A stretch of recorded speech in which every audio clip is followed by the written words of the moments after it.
Hello and welcome to Lavneesh Sir की class. This is Directorate of Education GNCT of Delhi's worksheet number 14, and it is only for class 8 students. It has taken from the subject science, and we will learn and understand the topic metals and non-metals in this worksheet. So students, आज की इस worksheet में हम metals और non-metals के बारे में बात करेंगे, discussion करेंगे. So without wasting our time, let's start and understand with me. Many substances are found around us, यानी हमारे चारों ओर बहुत सारे substances होते हैं, बहुत सारी चीजें आपको देखने को मिलती हैं. What would you do if we ask you to separate these substances into metals and non-metals? अगर हम आपको कहें कि आप इन सारे substances को metals और non-metals में separate कर दें, divide कर दें, तो आप क्या करेंगे? Perhaps the things that are solid and shiny, you'll call them metals. शायद जो चीज़ें आपको बहुत सॉलिड लगेंगी या शाइनी लगेंगी वो आप उनको मेटल कहेंगे. Today we will divide them into two different groups based on their appearance and hardness. तो आज हम यही करने वाले हैं कि इन सारे सब्सटेंसेस को उनकी अपीयरेंस और हार्डनेस के बेस पर, यानी उनकी दिखावट और कठोरता के आधार पर उनको टू डिफरेंट ग्रुप्स में डिवाइड करेंगे. Generally, we usually call these group metals and non-metals, और हम आम तौर पर इनको metals और non-metals कहते हैं, उनका नाम देते हैं. So here is a table given.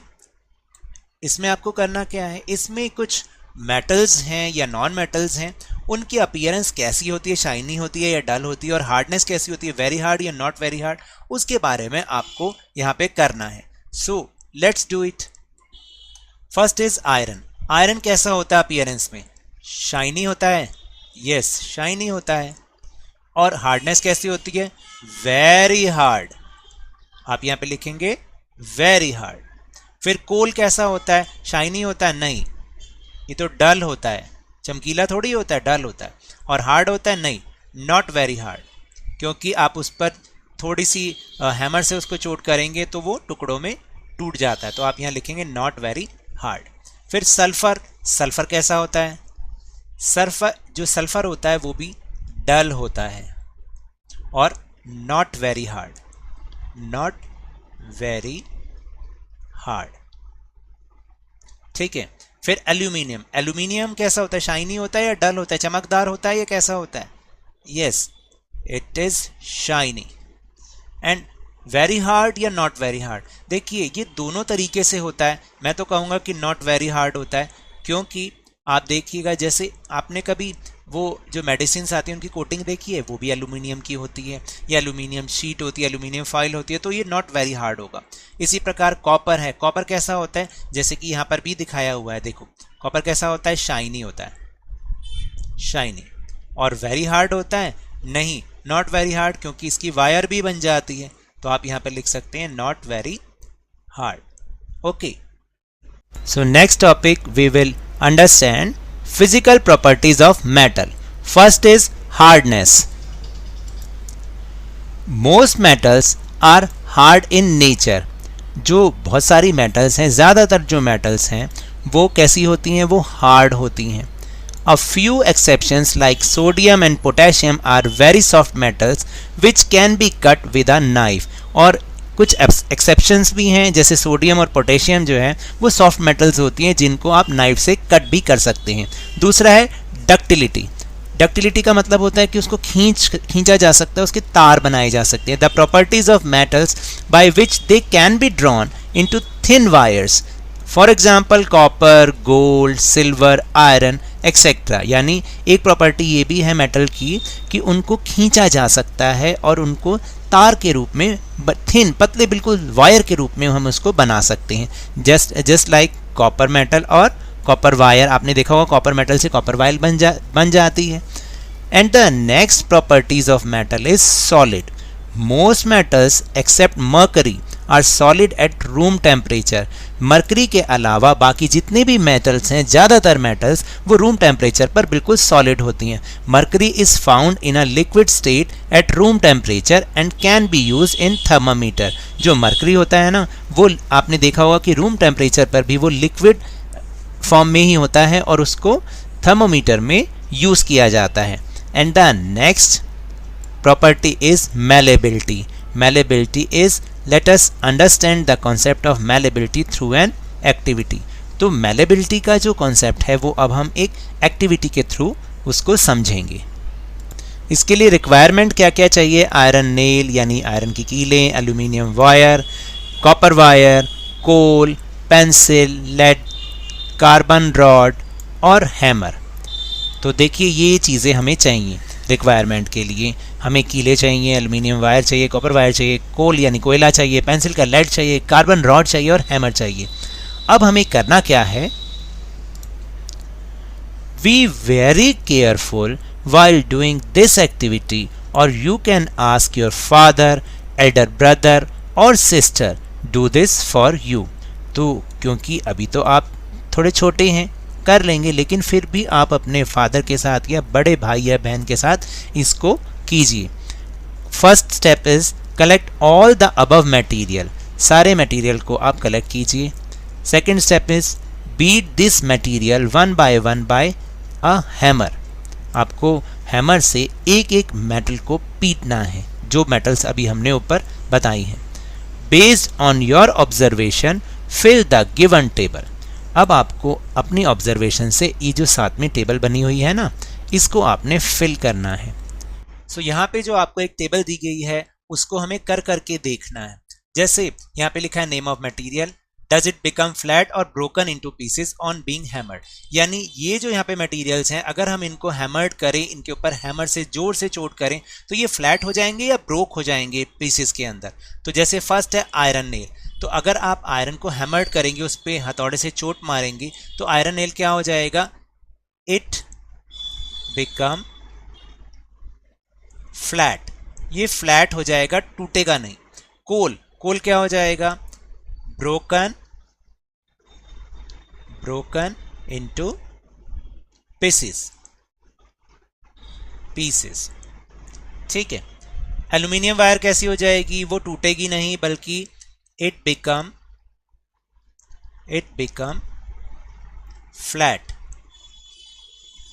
ठीक है।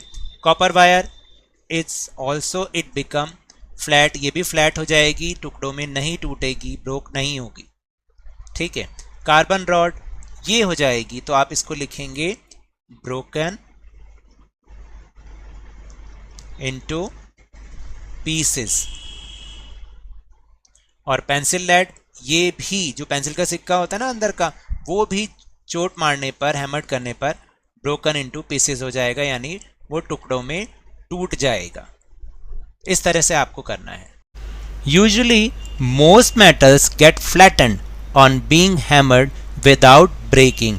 आपने देखा होगा और इसमें आप नोटिस भी करेंगे, जो ज़्यादातर मेटल्स होती हैं ना, वो बिना टूटे हैमर के पीटने से, उस पर हैमर करने से वो फ्लैट हो जाती हैं, लेकिन टूटती नहीं हैं। This property of metal is known as malleability. अब आपको समझ में आया कि मैलेबिलिटी की प्रॉपर्टी क्या होती है, कि बिना टूटे वो फ्लैट हो जाती हैं, तो इसको हम मैलेबिलिटी कहते हैं। लेकिन जो non metals get broken into pieces on being hammered, और जब हम उसको हैमर से पीटते हैं तो जो नॉन मेटल्स होते हैं वो फ्लैटन नहीं होते, बल्कि वो बहुत सारे पीसेस में ब्रोकन हो जाते हैं, टूट जाते हैं। Non metals are brittle in nature. तो इसका मतलब जो नॉन मेटल्स होती हैं वो ब्रिटल इन नेचर होती हैं, उनका नेचर ब्रिटल होता है। ब्रिटल का मतलब होता है हार्ड तो होती हैं, लेकिन वो इजीली टूट जाती हैं, इसको ब्रिटल कहते हैं।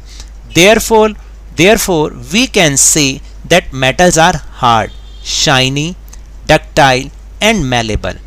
तो अब हम क्या कह सकते हैं कि मेटल कैसी होती है? मेटल हार्ड होती है, शाइनी होती है, डक्टाइल होती है यानी उनकी वायर बनाई जा सकती है, और मैलेबल यानी वो फ्लैट हो जाती हैं अगर हम उन्हें बहुत ज़्यादा चोट पहुंचाएं। Some examples of metals are iron, copper, aluminium, calcium, magnesium, gold, silver etcetera. तो देखिए अब कुछ एग्जाम्पल हैं मेटल्स के, कौन कौन से? Iron, copper, aluminium, calcium, magnesium, gold, silver etcetera. और जो sulphur, carbon oxygen, phosphorus are some examples of non metals. और नॉन मेटल्स के एग्जाम्पल आपको समझ में आ गए, sulphur, carbon, oxygen, phosphorus etcetera. So now these are the topics of this worksheet. So we'll move on our question answer section. Question number 1 is, name any two metals that can be easily cut with a knife. Then answer is, sodium and potassium are very soft metals and can be easily cut with a knife. Question number 2 is, name a metal which is found in liquid state at room temperature. Answer is mercury. Question number 3 is, what is ductility? Which metal would you prefer to make wires? The answer is the properties of metal by which they can be drawn into thin wires is called ductility. The metals used to make wires are copper, gold, silver, iron, etc. And the question number 4 is, name two metals that are malleable in nature, gold and copper. And the last question, question number 5 is, write one use of aluminium metal. Answer is making kitchen utensils. So that's all for this worksheet. अगर मेरे इस तरह समझाने से आपको थोड़ा सा भी समझ में आया हो तो इस चैनल को ज़्यादा से ज़्यादा सब्सक्राइब कीजिए, लाइक कीजिए और बहुत ज़्यादा शेयर भी कीजिए। और हाँ, मेरे साथ इसी तरह वर्कशीट को समझते रहिए, लेकिन ध्यान और मन लगाकर पूरी मेहनत और लगन के साथ पढ़ते रहिए। And if you want to protect from corona virus then wear a mask, क्योंकि जब तक दवाई नहीं तब तक कोई ढिलाई नहीं। Thank you very much.